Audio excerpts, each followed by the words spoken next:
It's Conduit News Radio with Paul Harrell. I want to welcome to the program. We have Mr. David Bossie is on the line. David is the former deputy campaign manager for the 2016 Trump campaign. David, it's a privilege to meet you, sir. Well, thanks for having me. I appreciate you. Absolutely. You are the co-author with Corey Lewandowski of a new book called Trump's Enemies, How the Deep State is Undermining the Presidency. Tell us a little bit about the book. Why do you guys want to write this?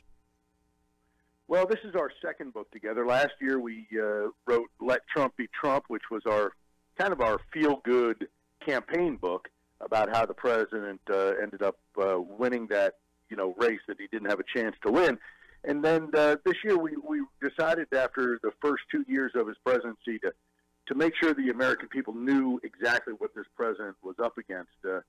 Hillary Clinton back in the 90s used to call the folks working against her the vast right-wing conspiracy without any evidence without it being true. Here, there is a vast left-wing conspiracy against this president, and that's what we talk about in this book. It's the intelligence community, the FBI, certain members of the FBI who are now since been fired. It is the members of the mainstream media, members of Congress on both sides of the aisle, even some Republicans. We talk about some folks in his administration. We name names.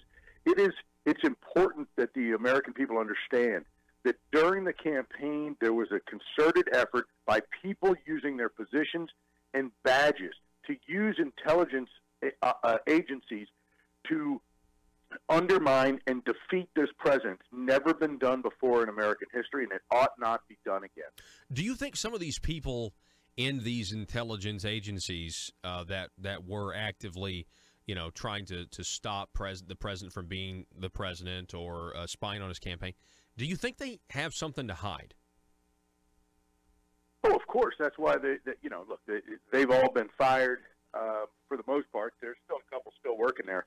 How Bruce Orr is still at the Department of Justice, I have no idea. And his wife Nellie Orr, of course, was the conduit between Fusion GPS, the company led by Glenn Simpson, who created this fake Russian dossier. So there are people that need to be held accountable. We're going to continue to talk about this and make sure that they're held accountable. It is important that this does not happen again. I hope. Look, this is a very frustrating thing for the president to go through. It is very unfair, very frustrating. He's had so many accomplishments and he's been so successful. But I just wonder what he could have done without this stigma of this, fake Russia collusion story hanging over his head. And that's what I think the American people are going to recognize that at the end of the day, because after 2 years and $40 million spent, there's not one shred of evidence that there was any collusion or coordination between the Russians and our campaign. It's just very simple. Hillary Clinton ran a terrible campaign. She was a terrible candidate, and she forgot where Pennsylvania, Michigan, and Wisconsin were. That you can't blame the Russians for that. Yeah, but they certainly want to. They don't want to admit that their message was rejected. That's right. That's exactly right. We're talking with Mr. David Bossie. He is the author of Trump's Enemies, How the Deep State is Undermining the Presidency. Now, I did an interview with Congressman Devin Nunes. Of course, it's sad that he's no longer going to be the chairman of the Permanent Select House Intelligence Committee. But I asked him about these FISA applications. I wonder, in the book, do you guys talk any about the importance of the American people needing to see this stuff? Yeah, we need transparency. So a couple of things. One is, I'm urging the president to declassify all of the information that Devin Nunes is talking about, that he's outlined. The FBI interviews, the FISA applications that are currently not able to be seen. I think we need to see all of that for transparency's sake, so that we could see the exact evidence or the created evidence by the FBI agents who wanted to defeat this president and take it and basically lie before a FISA judge. And I think that's important. Secondly, I hope that we have further transparency by the report that Robert Mueller is going to issue at some point here, whether it's this month, next month, sometime early next year. We need to see that report because we need to see just how political it is. Mueller's team says they're just following the evidence, and that may or may not be true. What we will see is, did Hillary Clinton's people get dealt with the same way? Meaning, were there two sets of rules, which I believe there were. One set of rules for Donald Trump and his team. You look at what happened to Mike Flynn with Peter Strzok, the FBI agent, leading the investigation into Trump. He interviewed Mike Flynn and then claimed that Mike Flynn lied to him. On the other hand, Peter Strzok, the same FBI agent, led the investigation into Hillary's emails and gave Huma Abedin and Cheryl Mills and Heather Samuelson immunity from prosecution, and that investigation went nowhere.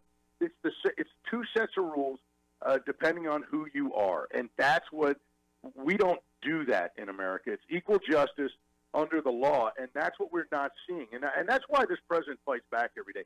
He sees what's happened. He sees what the mainstream media does to him every single day in the lies and the fake news that he's that they claim, and it's just outrageous. And that's why this book. That's why we wrote Trump's Enemies.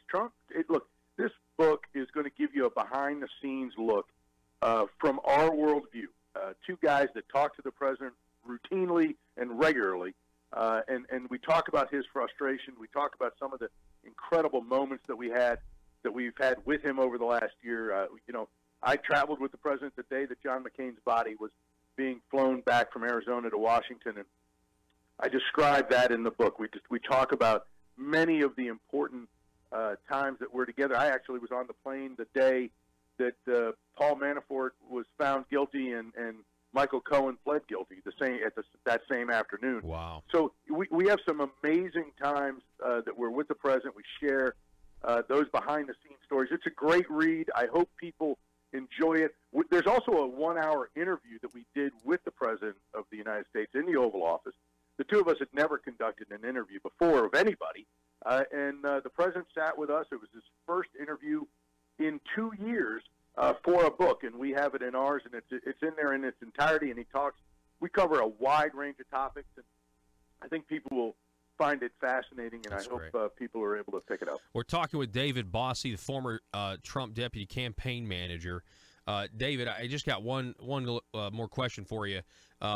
Given that you're the chairman of the group Citizens United, here in my own state, we have some politicians that like to complain about dark money. More importantly, they like to complain about, they want to know the donors the donors of this organization that they don't like. And we talked earlier about, how this is America. And I just think people have the freedom to associate with who they want to associate with, and they don't have to disclose that information to the government, because I think if they do it, they would open themselves up for reprisals.